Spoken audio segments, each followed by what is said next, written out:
ఈరోజు తిరువురు ఒక పట్టణం, కానీ ఒకప్పుడు ఈ నేలపై రాజ్యాలు మారాయి, పాలకులు మారారు, కానీ జీవితం ఎలా మారింది? ఈ కథ తిరువురు మీద చోళుల పాలనతో మొదలవుతుంది. చోళులు రాకముందు తిరువురు ప్రాంతం చిన్న గ్రామాలు, వ్యవసాయం మీద ఆధారపడిన జీవితం. ఇది రాజధాని కాదు, ఇది యుద్ధ కేంద్రం కాదు, ఇది పనిచేసే నేల.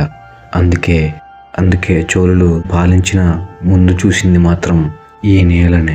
చోళులు దక్షిణం నుంచి విస్తరించినప్పుడు ప్రతి ప్రాంతాన్ని ఒకేలా పాలించలేదు. తిరువురు లాంటి ప్రాంతంలో పెద్ద కోటలు కాదు, పెద్ద రాజభవనాలు కాదు, గ్రామ వ్యవస్థ, వ్యవసాయం ఇవే ముఖ్యమైనవి. చోళులు ఇక్కడ రాజును ముందుగా తేలేదు, గ్రామ పెద్దల్ని బలపరిచారు. సభల ద్వారా నిర్ణయాలు జరిగేవి, నీటి సమస్యలు గ్రామ స్థాయిలోనే పరిష్కారం అయ్యేవి. తిరువురులో రాజ్యం భయంతో కాదు, పద్ధతితో నడిచేది. చోళుల పాలనలో ఈ ప్రాంతానికి ముఖ్యమైనవి నీరు. చెరువులలో కాలువలు మరియు వర్షం నీటిని నిల్వ చేయడానికి ఏర్పాట్లు చేశారు.